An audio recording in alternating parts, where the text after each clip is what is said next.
Introduce yourself. Harrison Brennan, purple belt from Lexington, Kentucky. Visiting on vacation. His son's back there. You can't see him in the camera, but awesome kid. Stayed pretty chill the whole time. He's the best, man. That's awesome. He's the absolute best. I travel with my boys the same age. We are going to go over the home base position, as my coach Chris Brennan calls it, and he just wanted to go over some of the details I was doing in private. We did 2 hours. I mean, we talked about a lot, but I said if you want to hone in on some details of what you want to do, this is what he chose. So we're in the home base position. Once you want to back. There's a plethora of ways to get here, but through an underhook and spinning around, anytime I end up in a position where I have one leg in and one leg out.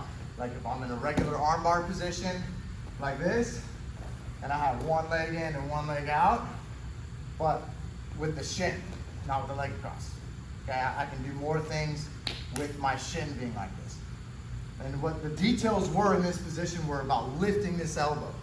So whenever I'm in a type of grip on him here, if I lift the elbow up, this goes for regular arm bars too. Let's turn and face the camera. Turn. Like connect your hands, bud.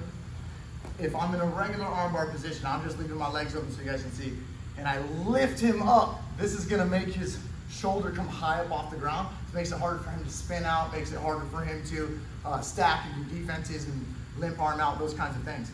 So it's the same detail that I do when we're here in home base, okay? The other thing that I want to do is especially when I'm dealing with big, strong guys and they're dealing with their grips when you first grab, I can get pulled back and forth inside of the free zone here with my legs. And so what I do is I put my forearms on top of my thighs. So now I'm framed up and he's not going to pull me any further. And it went from him going, yeah, we're in an armbar defense game, to, oh crap, Brandon's really attacking me now. So now I'd also like to switch to break the grip. The details on that were being all the way deep to my elbow, okay? And bringing this arm all the way through underneath, and then I switch, grab the highest I can on the wrist and grab my wrist up here. But notice my elbow comes back up on top of the thighs.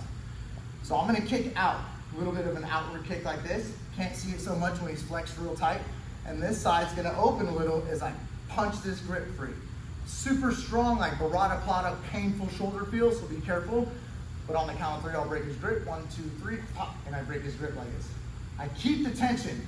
Where they were messing up is there was no tension. They weren't doing this lift and still turning. Like that's a very important part, whether it's outside the leg or inside the leg, not being like limp. Because if you can do all the squeezes and stuff you want, but if you're not compact, then it's not gonna hurt. It's not gonna break his arm, okay? So I typically get this from like a spinning arm bar. Here, he defends his arm, boom, here like this. Switch my grip, right? I lift, underneath, lifting up. I got my forearms framed on my quads, little kick open. Lift again, get my tap, I can tuck it if I want. Sucks being the hoopy on these videos, I'm sorry. I also have garbage shoulders, so it's like double fun. Thank you, sir, I appreciate you coming. Man, this was awesome. Thanks so much for your time, and like I said, your knowledge and passing along. I got a lot out of it, and several things that I can put directly in my game, like tomorrow. I know it. I appreciate that.